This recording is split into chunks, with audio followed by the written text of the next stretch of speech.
France Black Blamber qu'ils ont voulu nous vendre il y a quelques années. On a fini par la faire, mais ils ne sont pas contents. Voilà. Donc réfléchissons pourquoi, effectivement, quand on accomplit le projet de Julien Drey et de Bernard-Henri Lévy, eh ben, finalement, ils nous tapent dessus par tous les moyens. Sans doute, c'est pas cette France Black Blamber-là qu'ils voulaient. Voilà. Mais en tout cas, celle-là, pour me paraît, d'ailleurs, il n'y a pas besoin de mettre des mots anglais, hein, je veux dire, cette France, je dirais, fraternelle, de gens issus parfois d'endroits divers et différents, mais qui se retrouvent sur certains principes de dignité, de courage, de fraternité, parce que je crois que j'y crois, quand c'est dans l'honneur et dans le respect, représente vraiment quelque chose de très subversif. C'est là-dessus que je voudrais insister. Chacun a bien compris ici, parce que sinon je pense que vous ne seriez pas là, qu'il y a un tout petit nombre de gens qui nous dominent en nous divisant, ce qu'on appelle le diviser pour régner, et qui ont produit beaucoup d'intelligence machiavélique, car ils sont intelligents, à nous pousser, à nous taper sur la gueule, hein. Il y a une crise sociale très grave aujourd'hui, dont sont victimes les gens qui sont au bas de l'échelle sociale, c'est une évidence. Et qui est au bas de l'échelle sociale en France? Le petit Gaulois de base, issu de la paysannerie et de l'histoire ouvrière, ce qui est l'immense majorité des Français, et le Français récent qui est venu ici, effectivement, pour travailler, et travailler dur, parce qu'en général, on ne fait pas venir des immigrés en France pour leur offrir le Vésinet, hein, c'est une tradition. Ce qui veut dire que les deux premières catégories qui sont victimes de la crise sont les petites gens qu'on appelle les petits blancs, et les Français d'origine immigrée. Et le système qui est responsable de cette violence sociale, et qui a peur d'une union sacrée des victimes de la violence sociale qui les chasserait du pouvoir, mettent toute leur énergie, toute leur intelligence perverse, qu'on appelle maintenant satanique, sans aucun problème, à nous pousser à nous battre entre nous. Et moi, mon combat, qui n'a pas toujours été compris, qui est dangereux, qui est difficile, mais que je maintiens déjà depuis plus de 10 ans, c'est effectivement de contrer cette stratégie satanique qui est de pousser les petits blancs et les petits Français immigrés à se taper sur la gueule alors qu'ils sont victimes des mêmes menteurs et des mêmes prédateurs. Voilà. C'est un projet...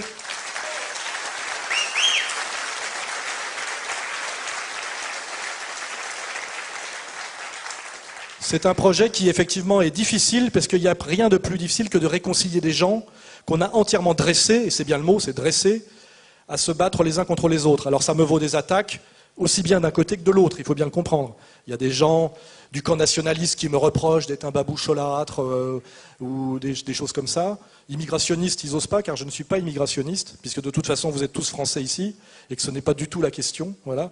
Et de l'autre côté, des gens qui me reprochent, effectivement, ma sympathie pour Jean-Marie Le Pen, mais oui, je suis un Français, un Gaulois, et je suis aussi proche d'un certain mouvement de libération nationale.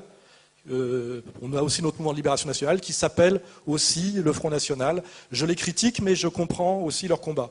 Et effectivement, ce travail difficile de réconciliation, à mon avis, un sens très important, c'est de faire se parler en direct des gens qui finalement sont victimes de la même violence économique. Et ce que j'ai remarqué dans toutes mes réunions depuis 10 ans, qui est une vraie prise de risque, c'est qu'il n'y a jamais eu de problème quand ces gens se rencontrent enfin en direct, sans intermédiaire. Parce que c'est ça le secret. Que ce soit en économie ou en politique, il faut systématiquement limiter les intermédiaires. Et quand il n'y a plus d'intermédiaires et qu'on se parle en direct, Dieudonné, moi et Salim, on se rend compte que finalement, on a beaucoup de choses en commun, ce que j'appelle la gauche du travail, puisque quand on regarde nos origines sociales, on vient tous de la gauche du travail, et aussi ce que j'appelle la droite des valeurs. Quand on regarde comment on se tient dans la vie, effectivement, on appelle ça la droite des valeurs, le respect des traditions, le respect de la hiérarchie, le respect de la parole donnée, le respect des anciens. Tout ce qu'on essaie de nous détruire aujourd'hui, comme vous l'avez vu, pour faire de nous des espèces de consommateurs soumis. Et la question, c'est soumis à qui et à quoi. Voilà. Hein. Donc, ma raison ce soir d'être là, et mon soutien...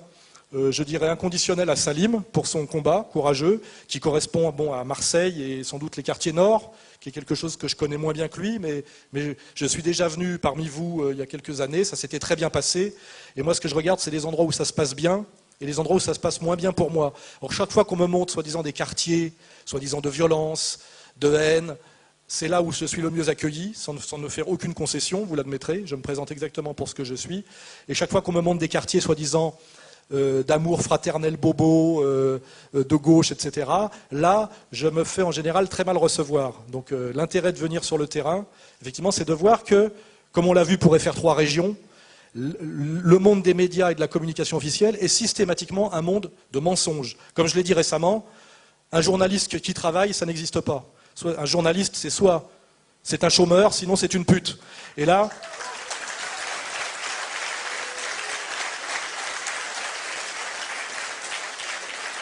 C'est une phrase brutale, mais j'ai été moi-même journaliste encarté pendant plusieurs années. Et si je suis sorti du journalisme, c'est qu'on m'empêchait de faire mon travail et qu'à un moment donné, j'ai été obligé de choisir entre l'honnêteté, l'intégrité et le journalisme. Donc aujourd'hui, quelqu'un qui se présente devant vous comme journaliste, vous pouvez lui sortir cette phrase, tu travailles, s'il vous dit oui, bah, t'es pas journaliste, t'es une pute, sinon tu devrais être chômeur. Et quand vous avez vu le sujet des Fers 3 l'autre jour, où ils ont osé raconter que en fait, Dieudonné venait soutenir le candidat du Front National, alors que Salim, qui n'est pas d'ailleurs un haineux du Front National, il a compris que le combat c'était l'UMPS, le Front National c'est à la limite un sujet périphérique. Il y a un candidat Front National, je crois ici dans la circonscription, qui doit être bien étonné de savoir que ce soir il reçoit le soutien de Dieudonné, qui en est très étonné lui-même aussi. Mais c'est pour vous dire à quel point le système aujourd'hui ne règne que par le mensonge. Ils avaient promis aussi de nous empêcher de nous réunir. En fait, ils n'en ont pas les moyens, vous le remarquez. Quand on décide de se réunir, ils n'ont finalement que le mensonge et les médias. C'est-à-dire, ils sont dans leur tour d'ivoire en donnant des coups de téléphone, mais ils n'ont pas osé venir ce soir sur le terrain, car ils savent en réalité qu'ils sont hyper minoritaires et qu'ils ne nous diviseront pas. Ce qu'ils ont fait pendant des années, mais ils n'y arrivent plus. Et ils sont très agacés. Alors la grosse dame blonde qui fait des fautes de français, là, que j'ai vu sur FR3, Madame Parmentier, enfin une espèce de nom de pomme de terre comme ça, qui représente assez ouvertement et objectivement les intérêts israéliens à Marseille, qu'elle n'ait pas envie de voir cette réconciliation qui effectivement l'agace parce que c'est pas du tout la politique israélienne, hein, la réconciliation intercommunautaire, vous le savez, là-bas c'est la purification ethnique systématique et le droit du sang intégral, hein, le contraire de ce qu'ils nous vendent en France. Hein. Tous les leaders communautaires du PS vous vendent le droit du sol intégral en France, mais eux pratiquent le droit du sang intégral. C'est toujours ce qu'on appelle la double éthique, hein, le deux poids, deux mesures. Et tout ce mensonge-là, nous sommes là aussi pour le détricoter et remettre ces gens à leur place, c'est-à-dire simplement... Voilà, nous sommes la France telle que nous la respectons, c'est-à-dire cette France qui est capable très vite d'accueillir des gens d'origines diverses sur un consensus minimum qui sont des valeurs. Hein. Et vous êtes dans la haine, parce que c'est bien le mot, vous êtes dans la manipulation, vous êtes dans le mensonge, vous êtes toujours dans la violence. Quand vous n'arrivez plus à nous avoir par le mensonge, vous nous avez par la violence. On l'a vérifié, Dieudonné, moi, les agressions, etc. Et simplement, voilà, vous faites ce que vous voulez dans votre coin, mais vous ne nous empêcherez pas de nous réunir, vous ne nous empêcherez pas de nous réconcilier. Et de toute façon, nous sommes là pour démontrer que vous tenez sans doute les médias, vous tenez l'appareil politique, mais au niveau de la base, au niveau du peuple, qui est un mot très, très sain, en réalité, vous avez perdu déjà le combat. Voilà. Le peuple...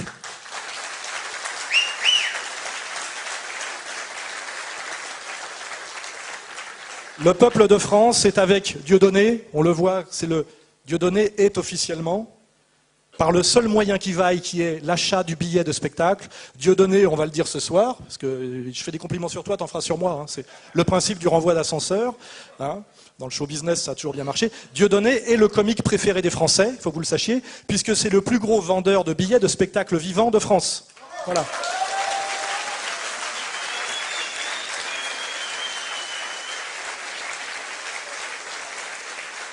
Et ça, il faut le rappeler. Hein, il faut le rappeler à TeamSeat, à tous ces gens qui ont du mal à remplir des salles, même avec les comités d'entreprise, c'est-à-dire avec des vieilles dames avec des robes à fleurs et des sacs qui sont venus parce que c'est gratuit et que c'est offert par le comité d'entreprise, et qui sont en général un peu sourdes. C'est pour ça qu'il n'y a pas beaucoup de rire. Bon, voilà. Dieudonné remplit des salles sans médias, sans pub, et avec une diabolisation totale. Je me débrouille pas trop mal non plus, comme vous l'avez remarqué. On a monté nos réseaux de dissidence et de résistance, et ça marche plutôt bien. Et en face, nous avons des tricheurs, des menteurs, qui finalement sont tout en haut du pouvoir, mais tout seuls, et qui appuient sur des boutons. Et les boutons, c'est effectivement les pauvres agents de police qui sont obligés de se déplacer alors qu'ils n'en ont pas envie. Les gens qui font un boulot avec de la honte, puisque moi, quand je me suis fait emmener par 8 flics à Sciences Po, ils m'ont dit à l'oreille, 2 m'ont dit... On est avec vous, monsieur Soral. Mais il m'emmenait quand même dehors avec les tonfas. Et Dieudonné a eu l'autre jour, je crois droit, de la part des CRS, à une haie d'honneur de quenelle. Vous voyez ? Ça, ce sont des signes importants.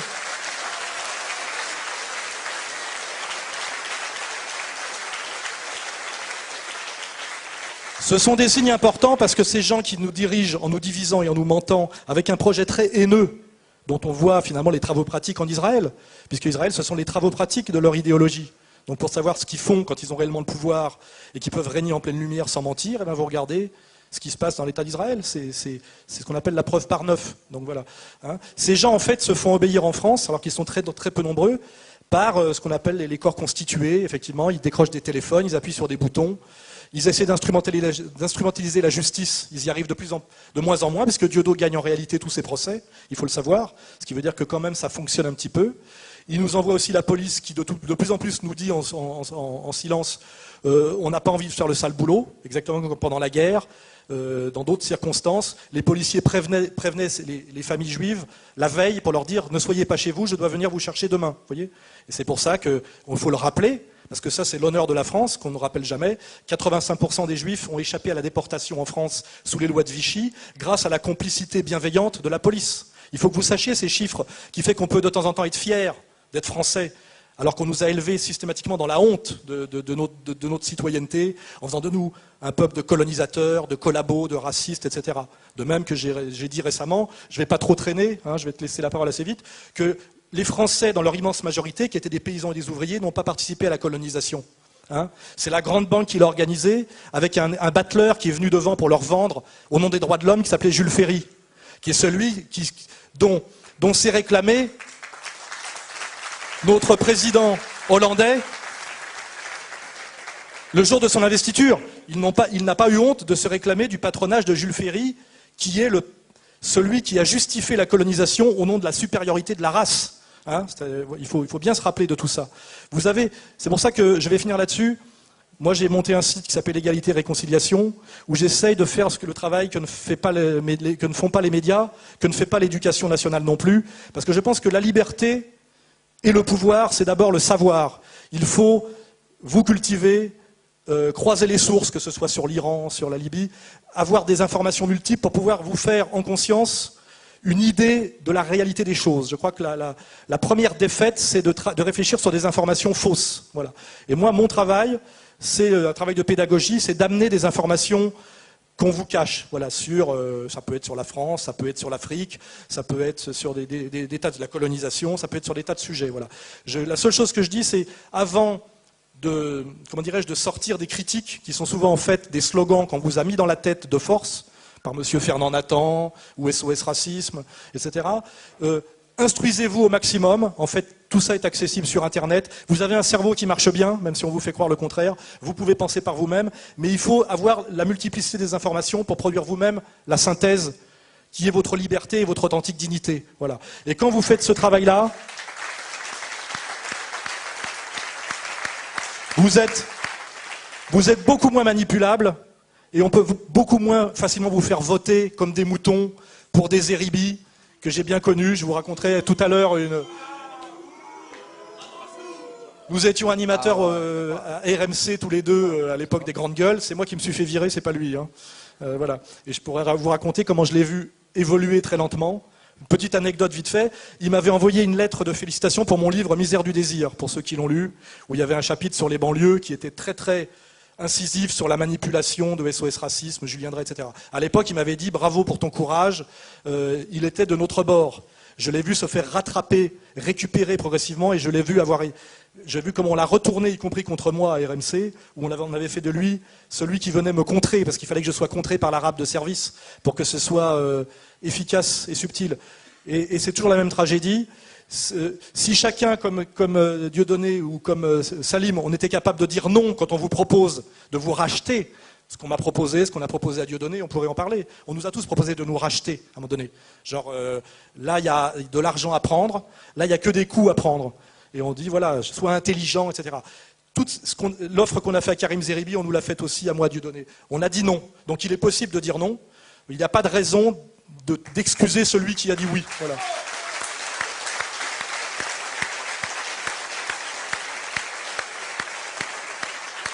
Donc Karim Zeribi, je le regarde dans les yeux, là je dis, je sais moi qui tu es. Hein.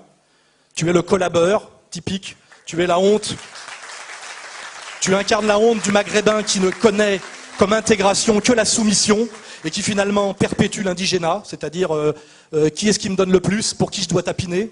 hein, qui est le symbole finalement de la honte de ce Maghreb où à un moment donné, une des sources de revenus, c'est le vendre le cul des enfants aux pédophiles européens. Vous voyez, on est toujours dans cette idée honteuse, voilà. Et il y a des gens qui se comportent dignement. C'est pour se dire que la dignité n'a pas de couleur, n'a pas de race, n'a pas d'idéologie. Il y a ceux qui se comportent bien, ceux qui se comportent mal, il y en a partout. Et malheureusement, il y a aussi des salauds partout, hein, c'est ça qui est tragique. Mais à un moment donné, est-ce que vous dites oui ou non à la tentation du diable? Et si vous avez dit oui au diable, ayez l'honnêteté de la fermer. Mais moi, je peux vous dire, parce que j'ai fait ce travail, quand vous les regardez dans les yeux, ceux-là, je l'ai testé face à certains cadres du Parti Socialiste qui avaient en charge les banlieues. Quand vous les regardez dans les yeux, on dit, je sais qui tu es, je te connais, en général, ils baissent les yeux. Voilà.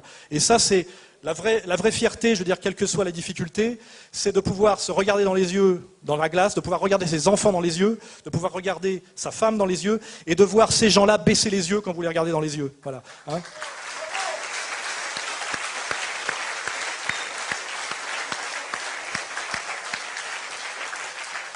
Donc nous sommes tous là, yeux grands ouverts, à pouvoir nous regarder dans les yeux les uns les autres, sans honte. Et je passerai le micro là-dessus à mon camarade Salim. Voilà. Merci Alain.